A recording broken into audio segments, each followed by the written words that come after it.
It's time now for an update on the day's business news. Now, as the EU pushes ahead with its climate plans, there's a debate over nuclear energy. It's sharply divided its members. Yuka Roye, our business editor, is here with more. Hi, Yuka. Hi, Erin. Well, EU nations and lawmakers are set to agree tougher targets to expand renewable energy as part of its plans to be carbon neutral by mid-century. But members are split on whether to include nuclear energy among renewables. Those for and against held separate discussions on Tuesday ahead of final negotiations. Lisa Kaminov has more. As the EU is set to establish its renewable energy targets for 2030, the common goal is clear: cut down CO2 emissions and reduce its dependency on fossil fuels. But the debate over whether to include nuclear energy as part of the renewable goals has split EU members. If we don't show respect for that different member states choose different power sources now, we will most likely prolong our dependency from fossil sources. We will most likely prolong our dependency of Russia as well. 11 countries, including Austria, Germany and Spain, fear that nuclear energy would divert efforts to expand wind and solar energy. Ursula von der Leyen also stated that nuclear projects would not receive the full benefits under proposed EU incentives to support green industries. Yet France and 13 countries are leading a pro-nuclear campaign, some saying that nuclear-produced hydrogen could be a good supplement to renewable energy-based hydrogen, as both are CO2-free, and would encourage nations to abandon fossil fuels faster. I think it's not about putting renewables and nuclear on the same page when it comes to the type of energy we are using, but as a solution to decarbonization and to respect our climate trajectory. Nuclear energy plays an important role. The two opposing groups will have to find a compromise to decrease European independence on energy imports and achieve their ambitious targets in the Renewable Energy Law. Following the recent turmoil triggered by the collapse of regional banks, US financial regulators faced tough questions in Congress on Tuesday.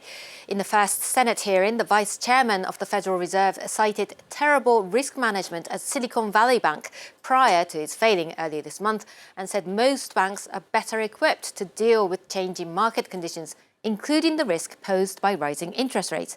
Both the Federal Reserve and the Federal Deposit Insurance Corporation have confirmed they will launch an inquiry into what went wrong and release reports by May the 1st.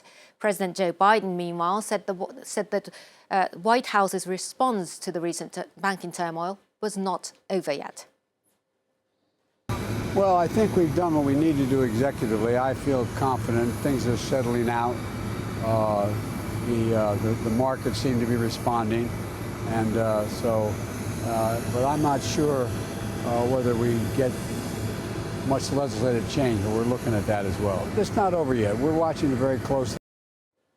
Over in Europe, Swiss bank UBS has named Sergio Ermotti as its next chief executive officer.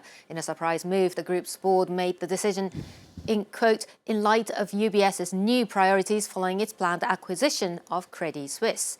Ermotti had already served as UBS's chief executive from 2011 to 2020. He will replace current CEO Ralph Hamers on April the 5th. Hamers will remain at the bank as an advisor during a transition period. UBS is set to hold a press conference in just a few minutes' time. With that, let's have a quick check on the markets. And trading in Europe got off to a rather timid start. UBS's shares up more than 2% at the open after the leadership change announcement, as I just mentioned.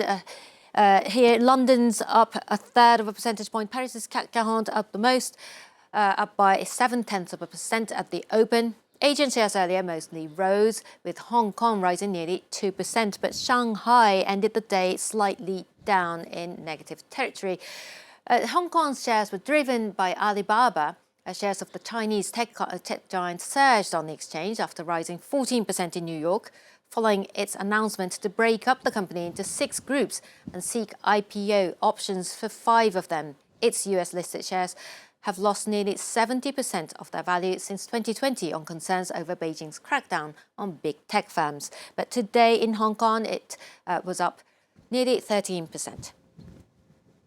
German sportswear brand Adidas says it will withdraw its opposition to the Black Lives Matter network applying for a trademark. less than 2 days after it took legal action to block the move. In a court filing made on Monday, Adidas said that the three-stripe design of a Black Lives Matter logo was too similar to its own and could mislead the public.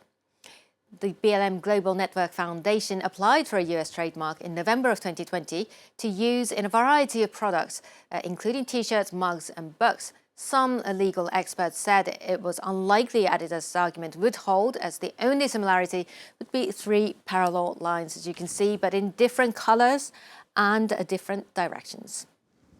I don't know about you, but I don't see much of a similarity there. I definitely don't either. Yuka Roye, thank you very much.